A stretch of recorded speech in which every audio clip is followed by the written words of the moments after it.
Assalamualaikum anak-anak ibu semua. Kali ini ibu ingin menjelaskan tentang materi pecahan. Materi kita hari ini yaitu tentang pecahan, yaitu kita membahas tentang cara menyederhanakan pecahan. Menyederhanakan pecahan itu berarti menentukan pecahan senilai dengan nilai pembilang dan penyebutnya lebih kecil. Jadi menyederhanakan pecahan itu dilakukan dengan membagi pembilang dan penyebut dengan bilangan yang sama. Jika pembilang dan penyebut tidak dapat disederhanakan lagi, maka pecahan tersebut dinamakanlah dia pecahan sederhana. Di sini kita ambil contoh 4/8. 4/8 itu bisa kita sama-sama bagi 4. Sama-sama kita bagi 4 pembilangnya dan penyebutnya juga kita bagi 4. Ingat anak-anak ibu, bilangan yang di atas itu disebut pembilang, sedangkan bilangan yang di bawah disebut penyebut, ya. Berarti pembilangnya kita bagi 4, 4 bagi 4 itu sama dengan 1, 8 dibagi 4 itu sama dengan 2, berarti pecahan 4/8 itu bentuk sederhananya adalah 1/2. 1/2 itu adalah bilangan yang tidak bisa dibagi lagi, maka dia disebutlah sebagai bentuk pecahan yang paling sederhana. Oke, selanjutnya yang kedua kita mengubah bentuk pecahan. Pertama kita mengubah pecahan campuran ke pecahan biasa atau sebaliknya. Contoh pertama itu pecahan campuran. Yang dikatakan pecahan campuran yaitu ada bilangan bulatnya dan ada juga pecahannya, maka itu disebut sebagai pecahan campuran. Kalau kita jadikan pecahan biasa, caranya penyebutnya kita kalikan dengan bilangan bulatnya. Seperti ini, 5 kali 3, 15. Lalu kita tambah dengan pembilangnya, 15 tambah 2, 17. Berarti 17/5. Nah, kalau sudah tidak ada bilangan bulatnya seperti ini, 17/5, ini berarti dikatakanlah dia pecahan biasa. Contoh kedua, misalnya pecahan biasa 11/2. Ini akan kita ubah menjadi pecahan campuran. Pecahan biasa akan diubah ke pecahan campuran itu punya ciri-ciri. Ciri-cirinya pembilangnya lebih besar daripada penyebutnya.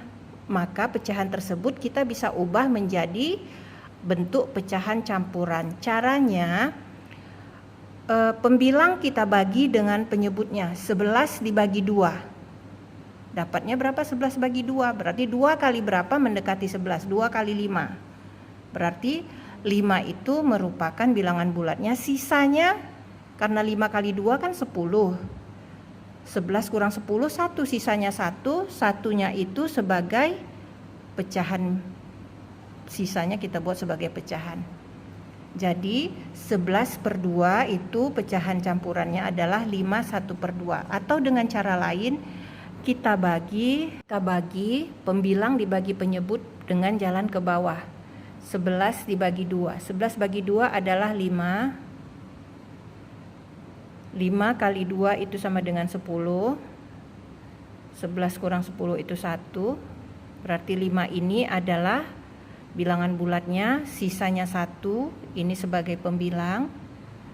Yang pembaginya 2 ini sebagai penyebutnya.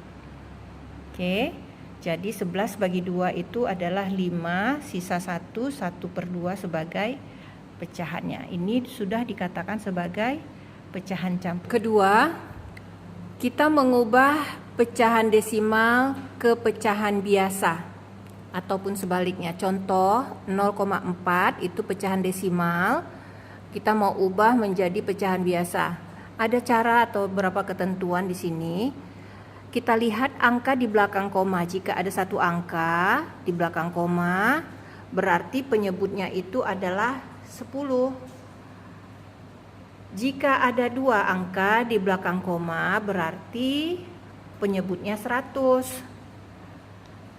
Jika 3 angka di belakang koma, berarti penyebutnya 1000. Dan seterusnya. Nah, di sini kita contohnya 0,4. Itu kan 1 angka di belakang koma. Berarti penyebutnya 10. Ya, penyebut itu berarti di bagian bawah kita tulis saja langsung 10. Pembilangnya adalah angka yang di belakang koma itu 4. 4/10. Nah, 4/10 itu bisa kita sederhanakan. Nah, kita balik ke menyederhanakan pecahan. Ya. Jadi, cara menyederhanakan pecahan 4/10 bagaimana?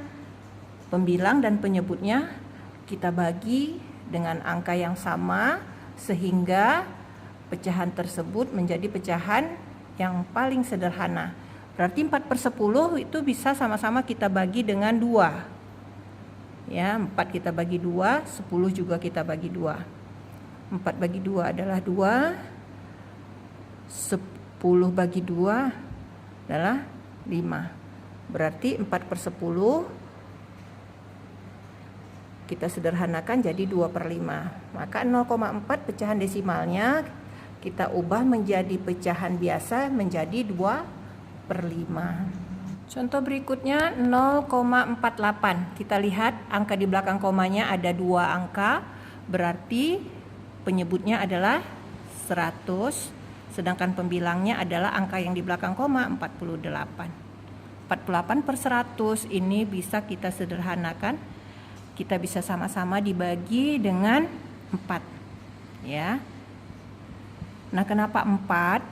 Karena FPB dari 48 dan 100 itu kalau kita cari itu dapat 4 ya. Jadi 48 bagi 4 itu 12.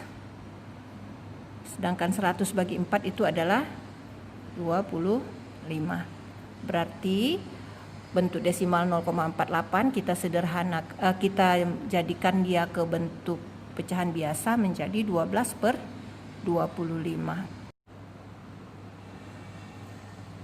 Sekarang kita mau mengubah bentuk pecahan biasa menjadi bentuk pecahan desimal. Nah, pecahan biasa contohnya di sini 2/5, kita mau ubah menjadi pecahan desimal.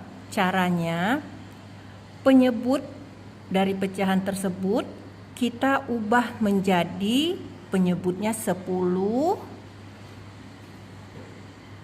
menjadi 100, atau menjadi 1000. Kenapa? Karena kalau dia 10 itu berarti 1 angka di belakang koma.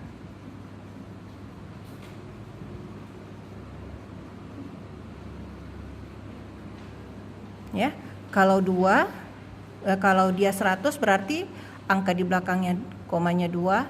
Kalau per 1000 berarti 3 angka di belakang koma. Ya, berarti kalau ada pecahan yang mau kita ubah ke bentuk desimal, kita lihat penyebutnya.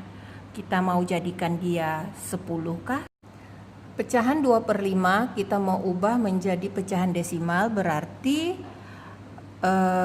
penyebutnya yang 5 ini kita mau kalikan dengan suatu angka, hasilnya menjadi 10 penyebutnya.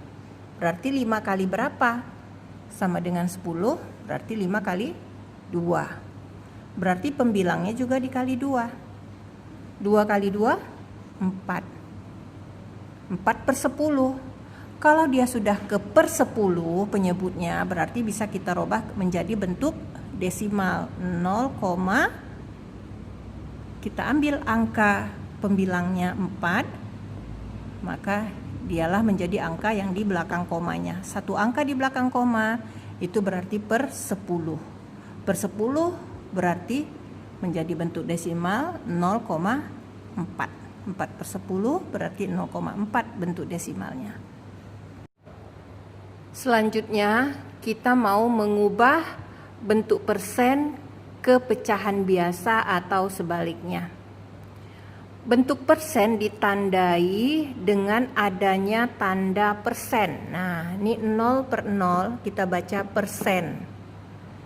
Ya, artinya per 100, yaitu penyebutnya 100. Nah, contohnya 25%. Kita mau ubah ke bentuk pecahan biasa. Berarti 25% itu artinya 25 per 100. Lalu kita lihat 25 per 100 itu masih bisa kita sederhanakan. Sama-sama kita bagi dengan 25. Membilang dibagi 25, penyebut juga dibagi 25. 25 bagi 25, 1. 100 bagi 25, 4. Berarti 25% diubah ke bentuk pecahan biasa itu menjadi 25 per 100. Kita sederhanakan menjadi 1 per 4 ya. Itu mengubah bentuk persen menjadi pecahan biasa. Nah, sekarang contoh selanjutnya kita mengubah pecahan biasa menjadi ke bentuk persen. Contohnya 3 per 10 kita mau ubah ke bentuk persen. Tadi kan kalau persen itu kan penyebutnya 100, ini kan masih 10. Berarti penyebut yang 10 kita kali dengan suatu bilangan berapa sehingga nanti penyebutnya bisa menjadi 100. Berarti 10 kali berapa? Hasilnya 100. 10 kali 10. Berarti pembilangnya juga kita kali 10. 10 kali 10 itu sama dengan 100. Berarti pembilangnya kita kali juga dengan 10. 3 kali 10 sama dengan 30. Kalau sudah dalam bentuk pecahan 30 per 100, langsung aja kita robah ke bentuk persen. Jadi 30%. Nah, simbol persennya seperti itu. Ya, berarti 3 per 10 pecahan biasanya kalau kita ubah ke bentuk persen, maka menjadi 30%. Nah, sampai segini dulu penjelasan dari Ibu. Untuk selanjutnya nanti kita sambung ke pertemuan yang berikutnya. Selamat belajar, tetap jaga kesehatan. Assalamualaikum warahmatullahi wabarakatuh.